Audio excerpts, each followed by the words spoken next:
महाराष्ट्र में हर दिन एक नया सियासी सीन देखने को मिल रहा है। देवेंद्र फडणवीस और शिंदे में जो कोल्ड वार की खबरों के बीच में छत्रपति शिवाजी महाराज की जयंती के मौके पर अब दोनों दिग्गजों के जो नजारे थे वो कुछ अलग देखने को मिले।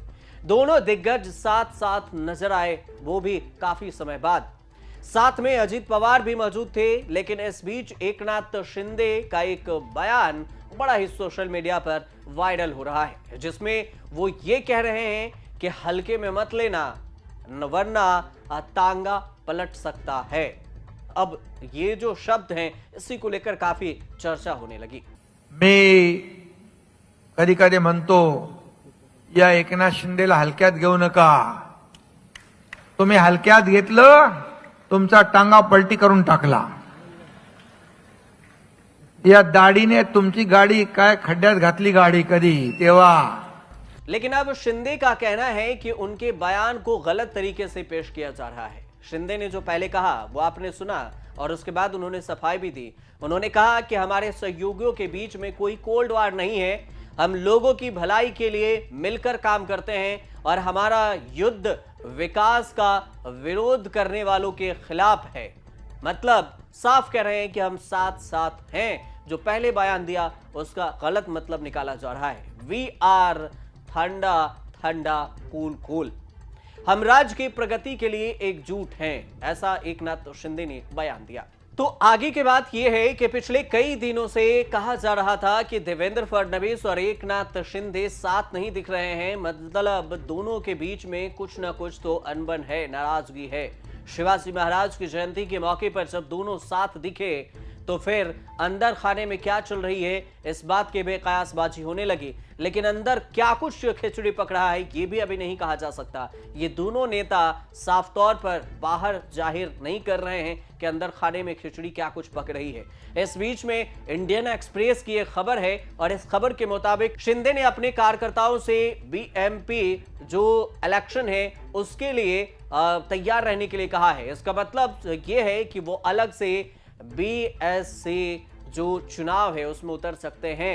मुंबई में म्युनिसिपैलिटी के जो चुनाव है, ऐसे में यह भी देखना दिलचस्प होगा कि इसको लेकर जो हलचल तेज है उसमें आगे क्या कुछ निकलकर सामने आता है। और इससे पहले आपको यह भी बता दें कि शिंदे और देवेंद्र फडणवीस के बीच जो अंदरूनी घमासान की चर्चा हो रही है, खबरें आ रही है, उसमें से ये भी कहानी थी कि महाराष्ट्र सरकार ने अपने ही सहयोगी शिवसेना शिंदे गुट के 20 विधायकों की वाई कैटेगरी सिक्योरिटी वापस ले ली है और इस वजह से शिंदे गुट नाराज हैं।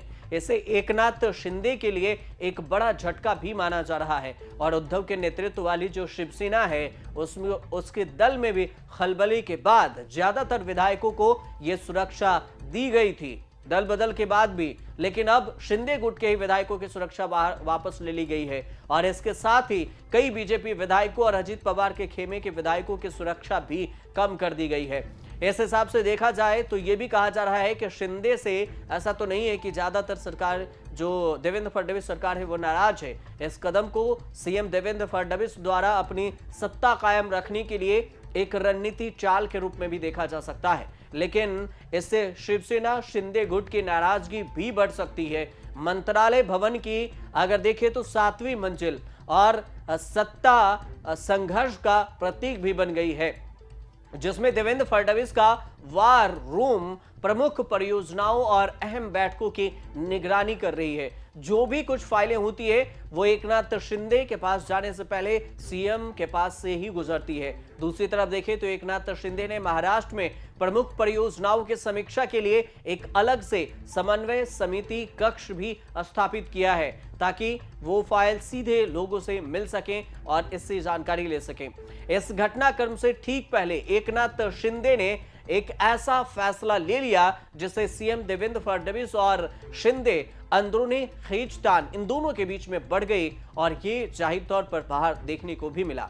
दरअसल एकनाथ शिंदे ने खुद ही डेप्टी सीएम चिकित्सा सहायता सेल यानी कि deputy CM medical aid cell अलग से बनवा दिया, जबकि पहले से ही देखें तो ऑलरेडी मुख्यमंत्री चिकित्सा राहत कोष अवेलेबल है, मतलब सीएम मेडिकल रिलीफ फंड पहले से बना हुआ है। इसके बावजूद भी शिंदे अलग से मेडिकल रिलीफ जो फंड है वो बना दिए। महायुति सरकार में एकनाथ शिंदे की नाराजगी के बीच में अपना अलग मेडिकल सेल बनाना, इस पर भी सवाल उठने लगे हैं और शिंदे के नाराज होने के और सरकार से अलग चलने की जो अटकलें हैं वो भी तेज होने लगी है और देखने को भी मिल रही है कि अलग अलग दोनों चल रहे हैं। बावजूद इसके दोनों ये कह रहे हैं कि हम सब एक ही हैं। बीते बुधवार को मुख्यमंत्री देवेंद्र फडणवीस की ओर से जो बैठक बुलाई गई थी, इस अहम बैठक में भी एकनाथ शिंदे शामिल नहीं हुए थे और डिप्टी सीएम होने के बावजूद भी इससे पहले भी जो बैठकें हुई थी, जैसे शिंदे कैबिनेट की जो 2 बैठकें हुई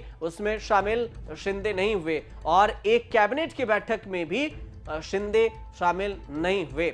तो कुल मिलाकर मंत्रियों के साथ बैठक भी हुई लेकिन शिंदे बैठक में शामिल नहीं हुए। काफी समय बाद शिंदे देवेंद्र फडणवीस के साथ अब दिखे हैं। महाराष्ट्र में डिप्टी सीएम एकनाथ शिंदे यूं ही नाराज नहीं चल रहे हैं, ऐसा भी माना जा रहा है और कहा जा रहा है कि कहीं ना कहीं वो जानबूझकर भी एकनाथ शिंदे खुद से परेशान हो रहे हैं और देवेंद्र फडणवीस परेशान करने की कोशिश कर रहे हैं।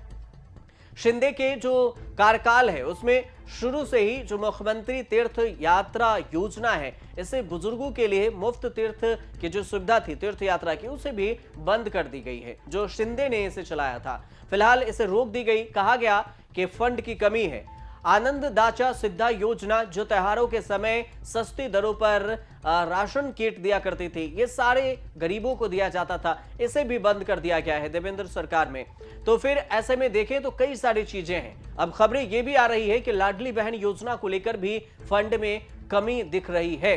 देखना दिलचस्प ये होगा कि इस योजना पर भी क्या खतरा तो नहीं मंडराएगा, इसे भी बंद तो नहीं कर दिया जाएगा। फिलहाल ऐसी कोई आधिकारिक जानकारी तो नहीं आई है, लेकिन बीते दिनों महाराष्ट्र सियासत में शिंदे को लेकर एक और चौंकाने वाली खबर सामने आई। एनसीपी प्रमुख शरद पवार ने उन्हें एक मंच पर सम्मानित किया था और जिस पर खूब राजनीति हुई थी। हालांकि पवार के महायुक्ति की तरफ से झुकाव के रूप में भी देखा गया, लेकिन यहां भी शिंदे इस खबर के केंद्र में रहे। लेकिन इस पर बाद में यह भी पता चला कि वो शिंदे सिर्फ सम्मान के लिए मंच पर गए थे अजित पवार के जो चाचा हैं शरद पवार के पास।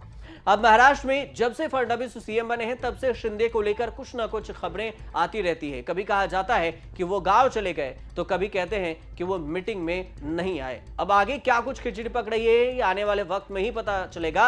अब देखना यह भी होगा कि आगे चलकर महायुति की सरकार में अंदरूनी विवाद क्या कुछ चल रहा है। फिलहाल आप देखते रहिए न्यूज़ तक।